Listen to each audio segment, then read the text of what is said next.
बॉलीवुड, सरहदें और अरबों। सुनने में ही ये तीन शब्द एक बहुत ही कह सकते हैं उत्तेजक बहस की शुरुआत करते हैं।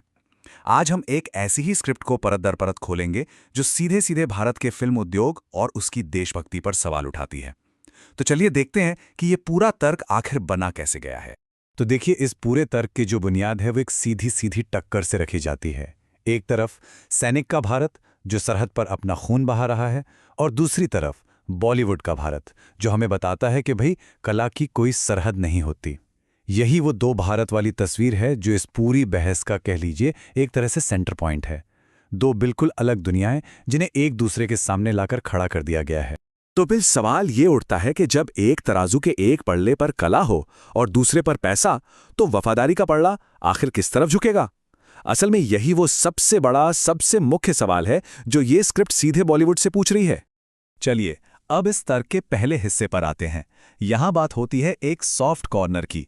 मतलब ये स्क्रिप्ट दावा करती है कि बॉलीवुड के दिल में पाकिस्तान के लिए एक नर्म कोना है जो कि असल में व्यापारिक हितों से जुड़ा है, फिर चाहे देश की भावना कुछ भी क्यों ना हो। और इस पूरे दावे को ना एक बहुत ही तीखी, बहुत ही चुभने वाली लाइन में समेट दिया गया है कि उन्हें सरहद पर खून नहीं दिखता, उन्हें सिर्फ बैंक में पैसा दिखता है। आप देखिए, ये सिर्फ एक इल्जाम नहीं है, ये एक तरह से सीधा इमोशनल अटैक है बॉलीवुड की प्राथमिकताओं पर। ये कहना कि मुनाफा सैनिकों के बलिदान से भी ऊपर है। लेकिन सवाल ये है कि इतना बड़ा दावा, इसका आधार क्या है? मतलब क्या यह सिर्फ एक भावना है?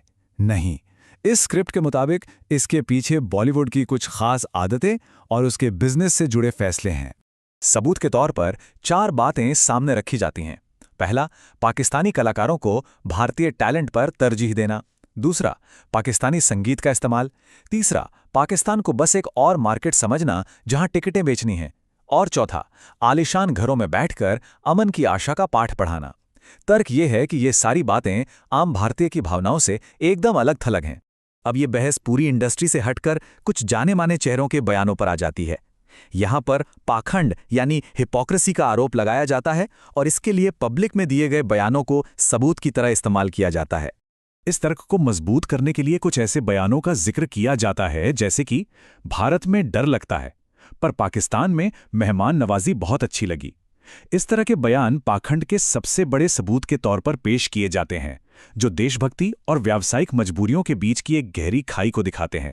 और यहीं पर एक बहुत अहम मोड़ आता है। इन बयानों को सिर्फ किसी की निजी राय नहीं समझा जाता, नहीं, बल्कि उन्हें सैनिकों के बलिदान और देश की भावना का सीधा सीधा अपमान बताकर पेश किया जाता है। इस तर्क को पेश करने की रणनीति बिल्कुल साफ है। एक तरफ एक सेलिब्रिटी का बयान है जो पड़ोसी देश की मेहमान नवाजी की तारीफ कर रहा है, और दूसरी तरफ उसी देश से आ रहे खतरों का सामना करते हुए एक सैनिक का बलिदान है। इन दो तस्वीरों को एक साथ रखकर एक ऐसा टकराव पैदा किया जाता है जिसे सुलझाना लगभग नामुमकिन लगे। अब तक के तर्कों के बाद यह बहस सीधे सीधे देशभक्ति के रियलिटी चेक पर आ जाती है।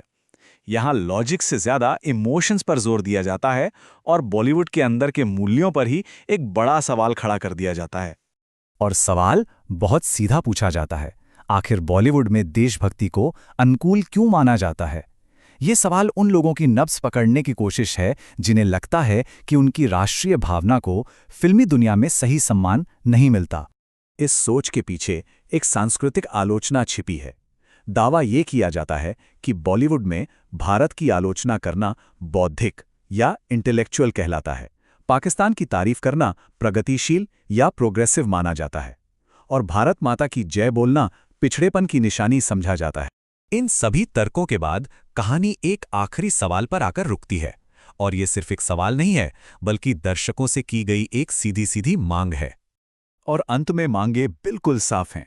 शांति पर लेक्चर नहीं, वफादारी चाहिए। ऐसे कलाकार चाहिए जो देश के साथ खड़े हों।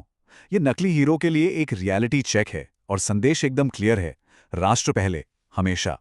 और आखिर में ये पूरी बहस दर्शकों के सामने एक बहुत बड़ा और शायद एक विभाजनकारी सवाल छोड़ जाती है। क्या उन कलाकारों का बहिष्कार किया जाना चाहिए जो राष्ट्र के दुश्मनों की तारीफ करते हैं? इस सवाल का जवाब ही शायद कला, व्यापार और राष्ट्रीय पहचान के बीच के इस मुश्किल रिश्ते को परिभाषित करता है।